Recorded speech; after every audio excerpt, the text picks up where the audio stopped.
Gejalanya kenapa, Bu? Pusing, batuk, pilek. Itu sudah berapa lama gejalanya? Dari kemarin pagi. Dari kemarin pagi. Ibunya ada alergi apa gitu yang menyebabkan itu? Nggak ada. Nggak ada. Sebelumnya itu habis hujan-hujanan atau gimana nggak? Iya, saya kehujanan kemarin. Oh, ibunya sudah minum obat apa? Saya minum Sanmol. Minum Sanmol ada perubahan nggak sama pusingnya? Ada sih pusingnya, cuma batuk pileknya masih ada. Kalau untuk pileknya masih ada. Sebelumnya ibu ada alergi obat nggak? Enggak, Nggak ada. Ibu lagi hamil atau enggak? kebetulan enggak.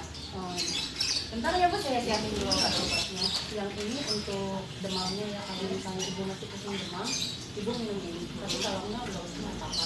Yang ini untuk flu batuknya, 3 kali sehari, semuanya 3 kali sehari. Kalau setelah minum ini saya sarankan ibu tidak bepergian kemana-mana karena efeknya bisa mengantuk. Gitu ya, Bu. Semuanya diminum sebelum makan ya. Maaf, bisa tolong diulangi informasinya, Bu?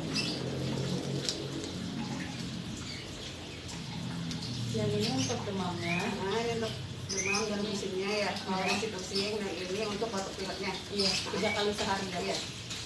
Baik, terima kasih. Iya, Semoga makasih. lekas sembuh ya.